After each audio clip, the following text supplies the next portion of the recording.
My dear sisters and children, today's first reading from the book of Exodus, chapter 12, verses 37 to 42, reveals the promises God the Father had made to Abraham, Isaac, and Jacob. As he promised, he is now calling back his people, Israel, from the land of Egypt. Now, almost 6 lakh men alone set out. It is not mentioned about how many women and how many children along with them traveled. And it is said a mixed multitude also went with them. Mixed multitude means, what do you understand by mixed multitude? Apart from Israelites, other people also joined. Maybe they may be their neighbors, maybe there may be their workers, maybe their well-wishers. They also joined. It clearly shows our God is not only God of the Israelites, He is God of everyone. That is one reason. So all they left together. And when they left together, they have to hurry and leave it. Immediately they have to leave the place. And because they have to immediately leave the place, they could not take what? They could not, all the provisions they could not take. Why? God knows He is taking them, not one or two people.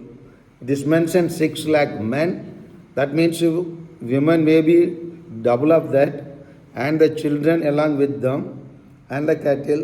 Why did God allow them not to take provisions enough for them? What is the reason? Okay, they went out, they went in hurry, and all this. Okay, from the human point of view, it is all right. Why did God?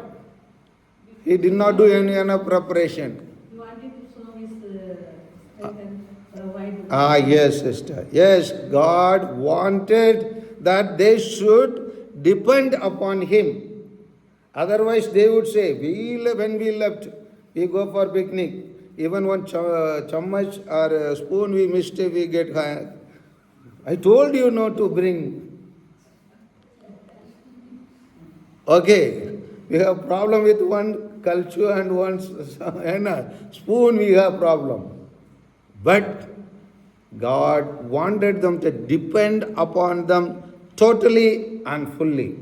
And therefore, God did not want them to take enough provisions. He wanted to get them out. I am there to look after them. And He did look after. It is said the dress they wore never torn, never faded even, the color did not go. Okay, for the night He sent the stars, and for the day He sent the clouds to look after them. That's why it is said He looked after them as an eagle would look after its children. When an eagle looks after its children, an eagle trains totally fully the children how to face the reality of life. And they went out, and it is said here, it was a night of watching by the Lord to bring them out of the land of Egypt. So this same night is a night of watching kept to the Lord by all the peoples of Israel throughout their generations. Here the Lord is making a perpetual Passover, a perpetual remembrance. That is why till date, all the Jewish and Israelite people, in the Passover feast comes, they do exactly they did in Egypt before leaving Egypt. They stand and they eat the Passover and they eat the herbs, whatever was prescribed, and they carry out.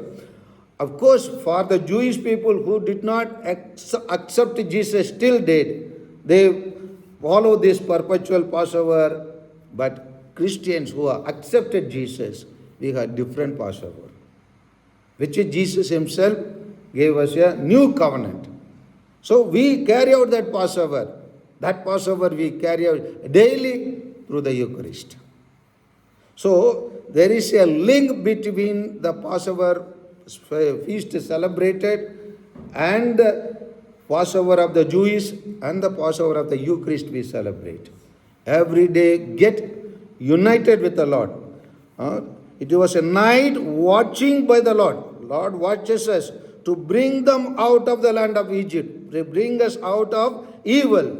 So this same night is a night of watching kept to the Lord. So this Eucharist is kept by us, by all the people of Israel. It is said by all the people who follow Jesus throughout their generations. And that is the Passover. We have a perpetual Passover, that is Eucharist. Amen.